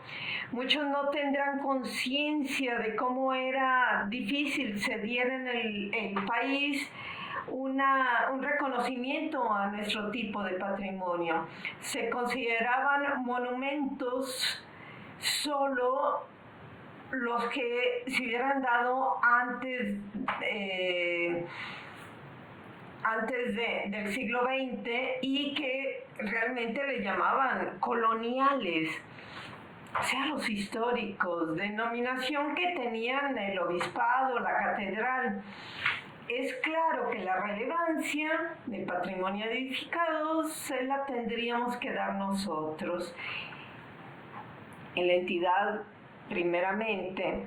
Y destaco extractos del artículo 4, donde se definen los bienes individuales y los conjuntos de bienes patrimoniales. O sea, tenemos que entender que hay bienes históricos, bienes artísticos y zonas protegidas. Quiero llegar a esta, lo demás lo podrían leer si quieren. Son las áreas territoriales que sea interés del Estado proteger jurídicamente por su significado histórico, artístico, típico, pintoresco, de belleza natural, para evitar detener o reparar el deterioro causado por agentes naturales o por el hombre. O sea, si está reconocido por el Estado una casa de algún momento vernácula y se daña con una tormenta, bueno, pues podría el Estado tener atribución ahí. En fin, que las zonas protegidas no son todas, pero he incluido también, les destaco 3. La zona histórica, área que se encuentra vinculada históricamente a la vida social, política, económica o cultural del Estado. El centro histórico, área que se limita a espacios urbanos que originaron la ciudad, que contiene inmuebles históricos y artísticos relevantes. Tiene que existir el inmueble, no haber existido antes y ahora desaparecido. Esa es la diferencia metodológica en definir un centro histórico. Zona típica, las ciudades, villas, pueblos o parte de ellos, o sea, zonas de una comunidad, que por haber conservado en gran proporción la forma y la unidad de su trazo urbano y edificaciones, reflejan claramente épocas pasadas, costumbres y tradiciones vigentes, obviamente, ¿no? Pasamos a la siguiente. Vamos a ver un ejemplo de aplicación de esta ley de Patrimonio Cultural del Estado, y lo vemos he destacado aquí el decreto de Barrio Antiguo, que se realizó en 1993, tiene la fecha del 10 de marzo el decreto, también por el gobernador Sócrates Rizo García en su momento. Y bueno, pongo las consideraciones porque tuve participación realmente en esta ley. Entonces,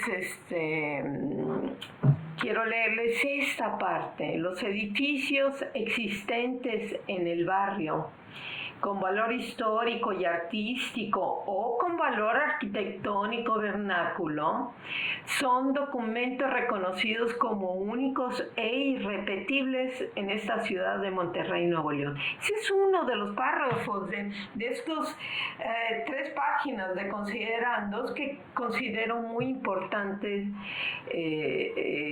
para la defensa del barrio.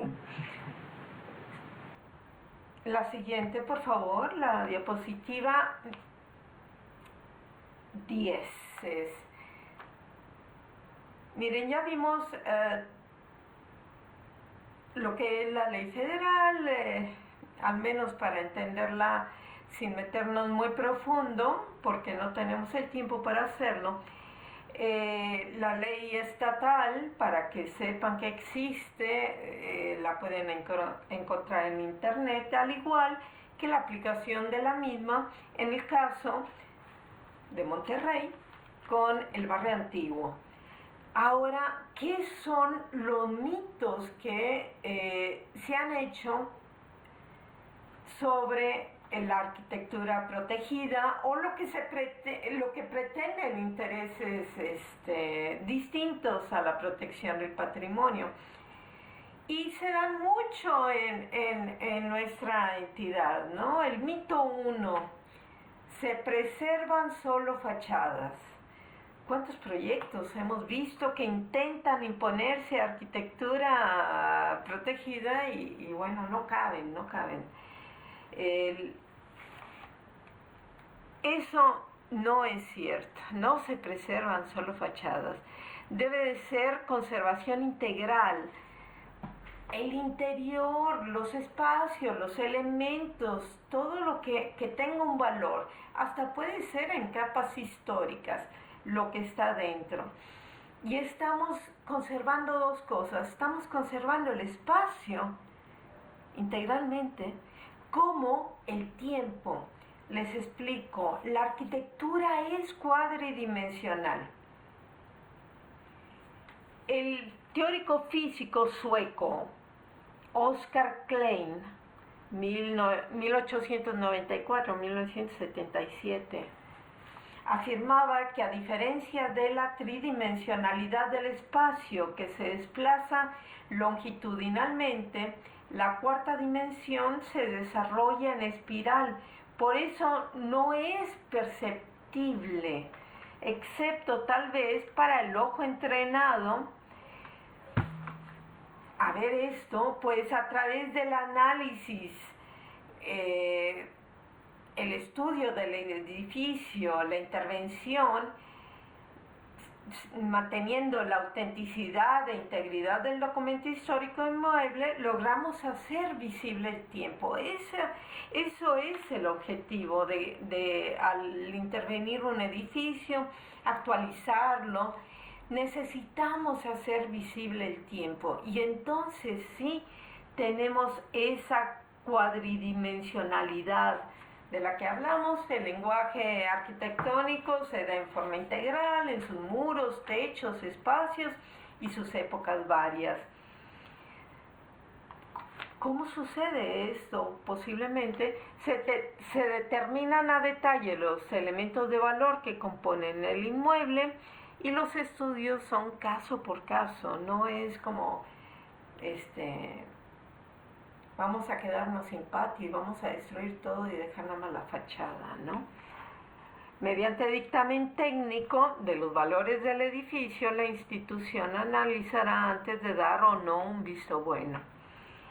La siguiente diapositiva, ya estamos en la etapa final. El mito 2 de estos mitos más importantes: se deben conservar solo los bienes culturales que son declarados por declaratoria. No, miren, revisen el artículo 5 de la ley federal. Son monumentos, bienes muebles o inmuebles los determinados expresamente en esta ley. Revisen cuáles son. Y los que sean declarados como tales de oficio o a petición de parte. El reconocimiento de un inmueble patrimonial y atribución es según su naturaleza cronológica, en el caso de la ley federal. Pero, ya les decía, en el caso de la ley estatal es distinto, es por tipo de patrimonio, por sus materiales, etc. Vamos a la siguiente, la 12, y ya casi por terminar, me falta una, la 12, a ver, bueno, dos más.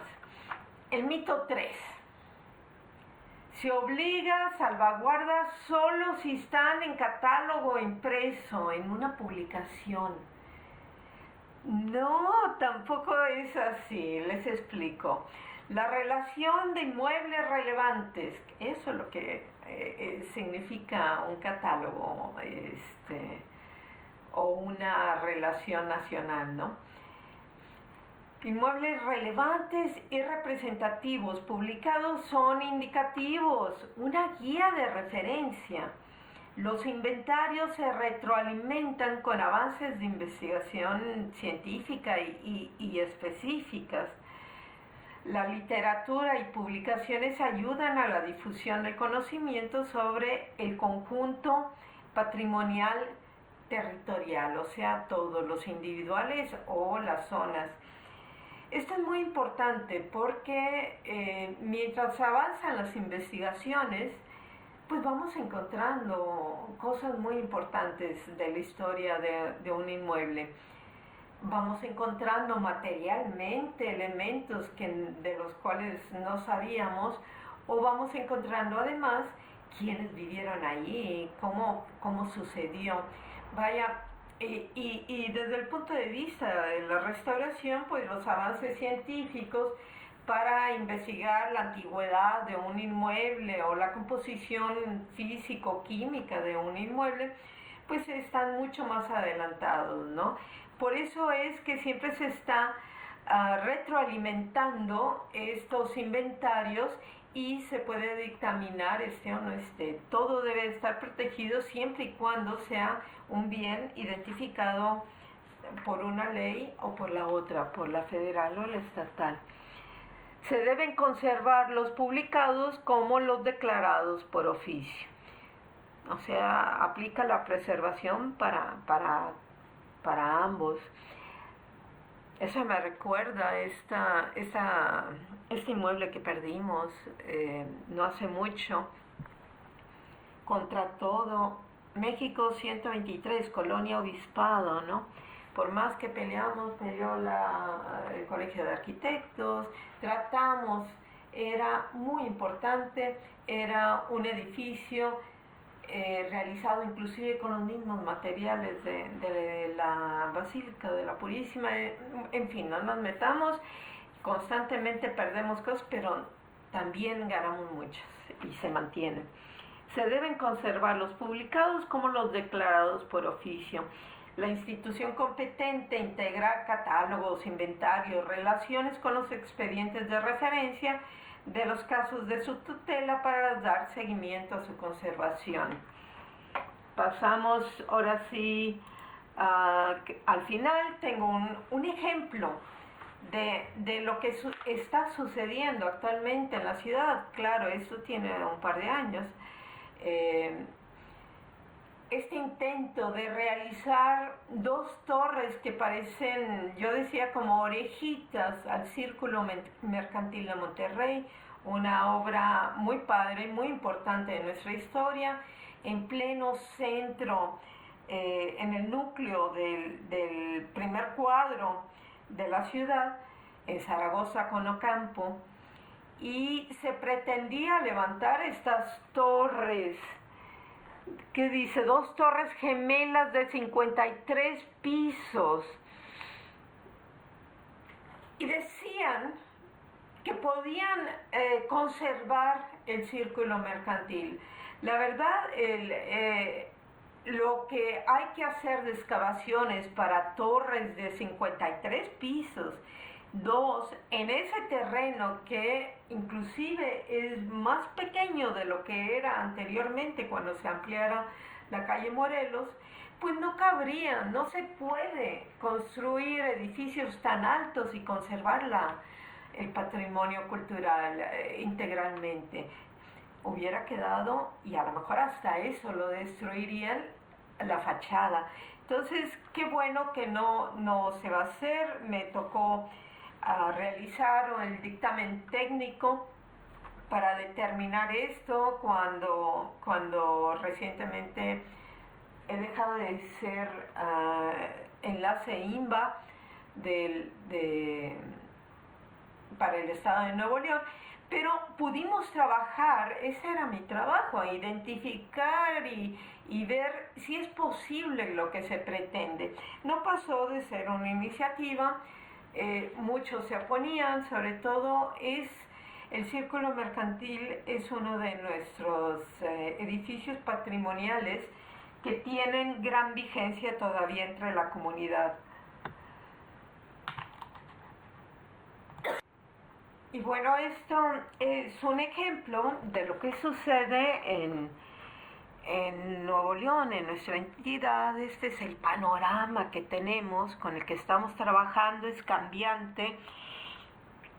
Yo puedo decir que las alertas que se realizan a través de las redes sociales, las alertas para advertir que se intenta o se está tumbando algo, son maravillosas. Mucha gente colabora, hay grupos en Facebook con mucha acentuación histórica y que realmente entiende que estamos preservando nuestra historia para que tengamos continuidad, para que generaciones futuras puedan entender quiénes somos y cómo éramos.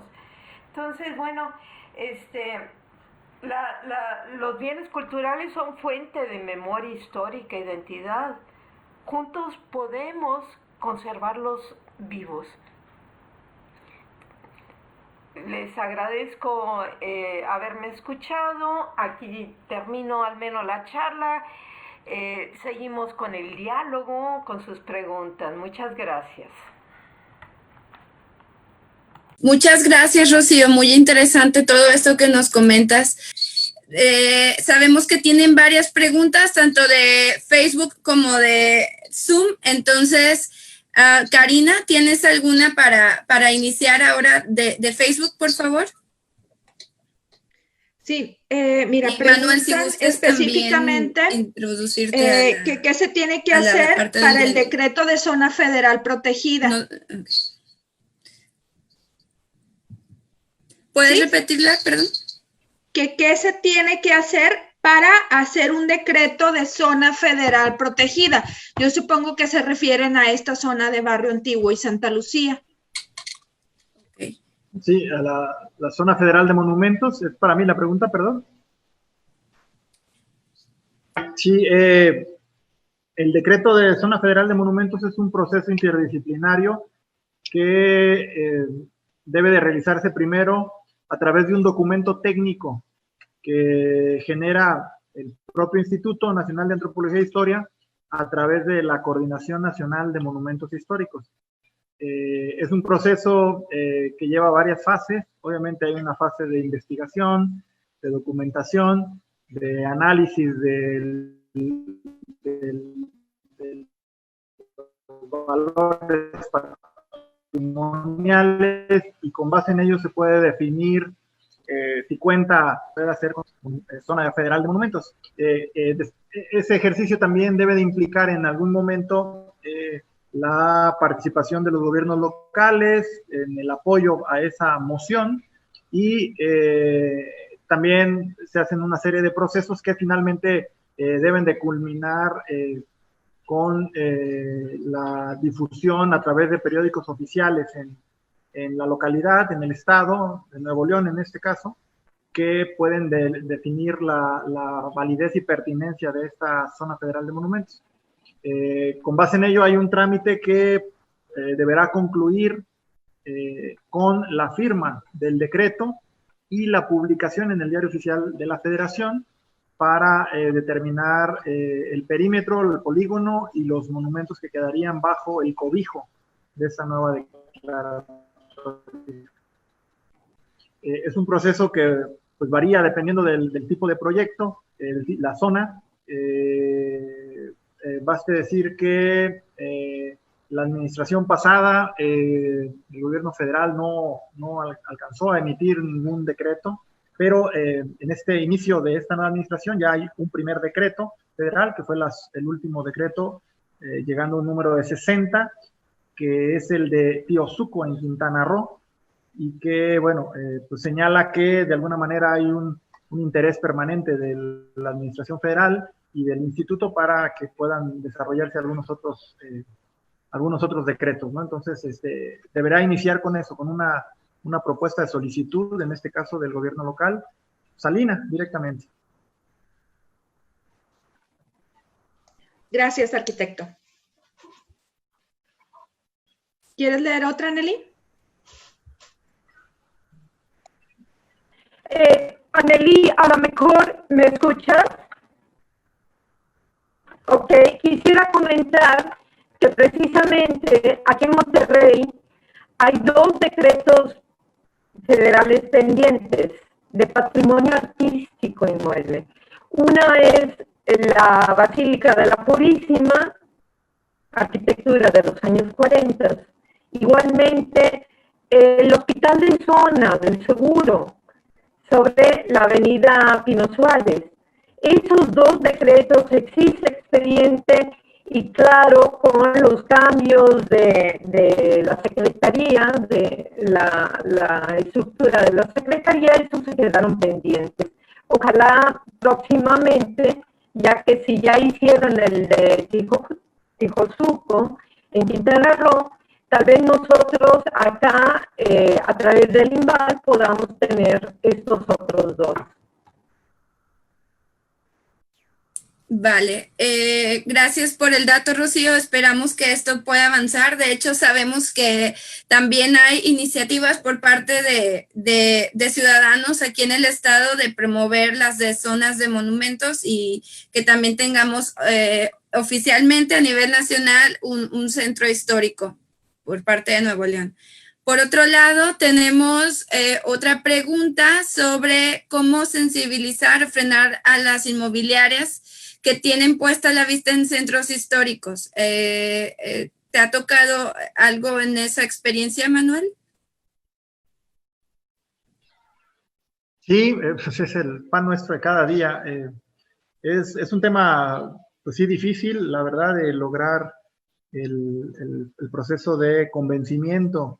Evidentemente, entendemos que hay un proceso en el cual cuando un centro histórico, por ejemplo, o zona federal de monumentos, tiene una gran cantidad de valores, de belleza, de elementos patrimoniales, de calidad en la imagen urbana, pues atrae, sin lugar a dudas, inversiones que con el interés de desarrollar proyectos de todo tipo, principalmente inmobiliarios, que buscan asentarse en este territorio que, insisto, tiene una serie de virtudes, de infraestructura, de valores, de características que lo hacen atractivo a esos proyectos de inversión. Sin embargo, empieza a generarse un proceso ahí medio extraño, porque si bien estos valores son los que atraen a esas inversiones, muchas veces estos proyectos nuevos parecieran que no consideran en la realización arquitectónica de acciones que permitan que el edificio o el desarrollo inmobiliario pueda integrarse de una forma lógica al contexto. Entonces se genera una ruptura quizás, o una lucha de alguna manera, por un lado pensando en que se desarrolle la inversión, el proyecto, pero por otro lado también en la búsqueda de acuerdos para la conservación de valores. Entonces siempre es muy importante pues que haya un concierto de políticas, de ideas, de criterios entre los inversionistas y con el apoyo y la asesoría y normatividad del Instituto Nacional de Antropología e Historia, pues para que puedan llegarse a definir criterios generales, lineamientos generales que permitan hacer viable dicha obra, que no se pierda el recurso, pero que al mismo tiempo se logre conservar los valores patrimoniales. Es un trabajo delicado que finalmente concluye siempre con la buena voluntad y la disposición en gran medida de los proyectistas, de los desarrolladores, para procurar atender estas observaciones que en un momento dado los arquitectos del instituto podrán señalar. Gracias, Manuel. Karina. Sí, preguntan si se consideran o si consideran que es válida la clasificación de monumento histórico y artístico con base en la edad de los edificios, si no sería mejor una clasificación con base en sus características arquitectónicas o técnicas constructivas.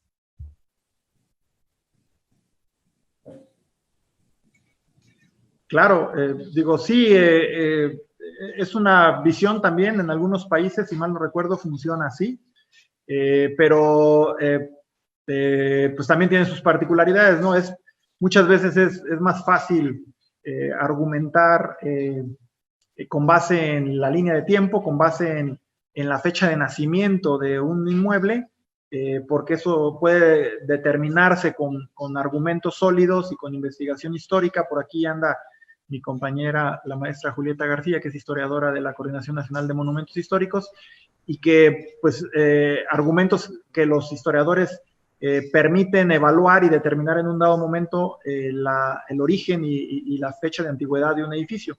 Cuando se trata de elementos característicos, estilísticos o formales, también es factible determinar los valores de un edificio, pero como tiene algunos argumentos subjetivos, en alguna situación puede no ser clara la clasificación, y obviamente eso puede tener ambigüedades en casos normativos, ¿no? Entonces, por eso creo que en muchos países funciona mejor la determinación legal, ¿no?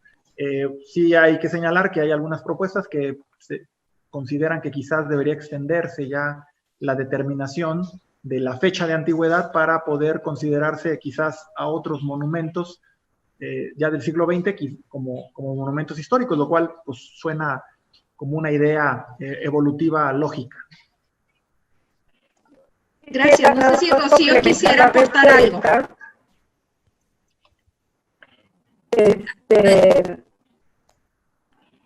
Una de las razones por las cuales existe una ley estatal de patrimonio cultural es precisamente para identificar y preservar nuestro patrimonio con sus características, que son las del noreste, de la región noreste del país.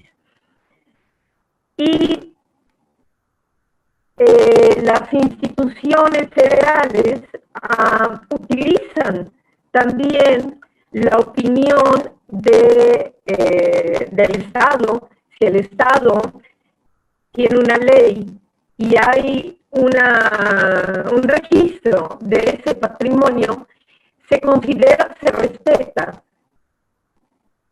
Quiere decir que como INBA, patrimonio artístico, el predominante siglo XX de Monterrey, muchas veces el INBA dijo, pues si el Estado dice que es importante y de acuerdo con la ley del Estado se justifica, entonces se extiende su registro a la lista de patrimonio artístico inmueble nacional.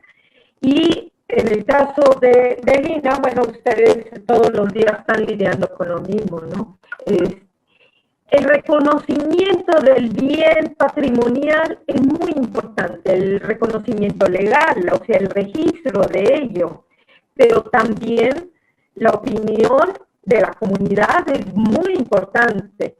En el caso de los inmobiliarios, de los desarrolladores, ellos están viendo un interés económico muy válido, pero hay que encontrar la manera de que esa restricción de destrucción del patrimonio sea posible intercambiarlo con algunos incentivos fiscales o de otro tipo. Esa es una búsqueda muy importante. Bien. Karina, ¿tienes alguna otra pregunta?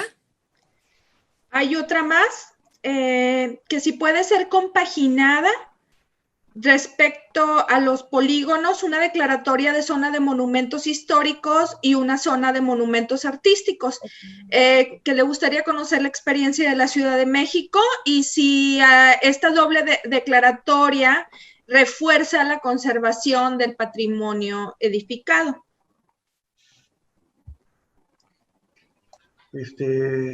Pues sí, no tengo en la mente ahorita alguna doble declaratoria, pero la ley permite en ámbitos de atribuciones, y si se cumplen los requisitos, insisto, de los valores y la antigüedad, que pueda haber una declaratoria para cada caso. Lo que sí puedo señalar es que hoy en día, por ejemplo, para la Ciudad de México, que yo creo que debe ser quizás algo muy parecido ahorita con lo que platicaba la maestra Rocío, algo muy parecido en donde en la Ciudad de México existe una normativa local que protege elementos afectos al patrimonio, así le denominan, y que se suma a las políticas de conservación de los dos institutos. Por lo tanto, se da el caso de que hay edificaciones patrimoniales que por un lado tienen la clasificación del Instituto Nacional de Antropología e Historia. Hay veces que por la antigüedad o por diferentes etapas construidas también tienen la calificación como monumento artístico y además cuentan con la nominación también como monumento, como edificio afecto al patrimonio por el gobierno de la Ciudad de México y por lo tanto redunda de alguna manera en los beneficios para el edificio. Son sin duda acciones que pueden ser muy benéficas porque permiten que las políticas de los diferentes niveles de gobierno estén enfocadas en un monumento e incluso que algunos programas de desarrollo o, por ejemplo, los programas de inversión del gobierno local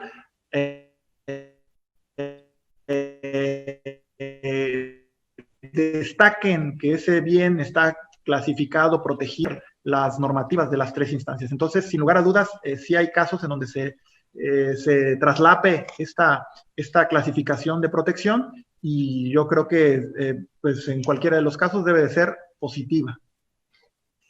Vale. Bueno, tenemos una última pregunta y creo que con esta cerramos. Karina, ¿te parece bien? ¿Cómo es el trabajo de vinculación comunitaria que realiza el instituto en torno a los sitios y monumentos históricos para el goce y disfrute de las personas y que así se pueda contribuir a la conservación de dichos monumentos, la conservación social de dichos monumentos? Perdón, la primera parte no la entendí. ¿Cómo es el qué, perdón? El trabajo de vinculación comunitaria del instituto con respecto a los sitios, las zonas de monumentos y cómo, o sea, esta relación con las personas, con la comunidad. Pues en efecto, como mencionamos por ahí en la participación, creo que de nada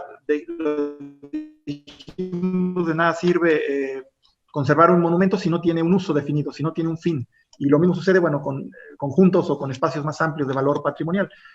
Si puede ser un espacio que tiene un apego, una vinculación, una relación y un uso actual, de alguna manera va a hacer que se genere un círculo benéfico para la conservación y por lo tanto para que perviva este monumento por más tiempo. Esa es una de las características más importantes. Las políticas del instituto buscan de alguna manera que siempre se dé la participación de la sociedad. En muchos de los casos en los que el instituto participa como ejecutante de obras de restauración, por ejemplo, las obras de restauración que se están haciendo ahora derivadas de los sismos, por ejemplo, se ha hecho una extensiva labor de difusión, de sensibilización a las comunidades para su participación y su trabajo activo, ¿no? Muchas comunidades han logrado, con sus recursos propios o con mano de obra, con trabajo, con productos en especie, participar en la conservación de monumentos históricos, y para ello se han acercado, se han asesorado con el instituto, que les ofrece, por un lado, el acompañamiento, pero además les otorga, si así es conveniente, la autorización para que ellos mismos realicen la obra. Y bajo este esquema de vinculación se logra que se intervengan una mayor cantidad de monumentos en nuestro país, que de otra manera a veces tardaría mucho tiempo en que llegaran los recursos, no sé, del municipio, del estado, de la federación para su conservación. Creo que ese es un tema muy relevante. Hay casos, creo que son muy distintivos, por ejemplo, la participación para proyectos de restauración de bienes muebles, en donde, por ejemplo, la Coordinación Nacional de Conservación del Patrimonio Cultural tiene un área específica para la difusión y la vinculación con comunidades, de tal manera que estos procesos de restauración de óleos, de lienzos, de esculturas, pues puedan estar vinculadas a la sociedad, incluso que los habitantes de estas poblaciones puedan ir a los talleres del INAH a conocer cómo se están trabajando, cómo se están restaurando y aprender un poco de estos procesos de capacitación y difusión. Creo que la difusión, la capacitación, la vinculación e incluso los grandes beneficios que ofrece ahora los medios digitales, bueno, han permitido que esta cultura de la conservación tenga una mayor penetración en diferentes grupos de edades de habitantes en nuestro país. Vale. Bueno, muchas gracias a los dos por su muy buena presentación. Sabemos que dedicaron de su tiempo para la preparación de esto y para exponerlo. Muchas gracias. También gracias a los que nos acompañan, tanto en Zoom como en Facebook, que sepan que estas transmisiones, la idea es que se mantengan y que puedan consultarlas cuando sea necesario. Por otro lado, estamos viendo lo de la transmisión de INAH TV para el sábado 27, igual a las 5 de la tarde. Como quiera, les estaríamos informando por la página del Centro INAH Nuevo León. La siguiente sesión sería la siguiente semana, en vez de jueves, miércoles 1 de julio de 5 a 7 p.m. con el tema de el patrimonio del noreste. ¿Qué conservar? Patrimonio del noreste, el patrimonio edificado. Entonces, los esperamos. Nos dio mucho gusto que nos acompañen. Y por otro lado, muchas gracias también a la Coordinación Nacional de Monumentos, gracias a los de medios de INAH que también nos han ayudado y gracias a todos ustedes por su tiempo y su atención. Instituto Nacional de Antropología e Historia. Secretaría de Cultura. Gobierno de México.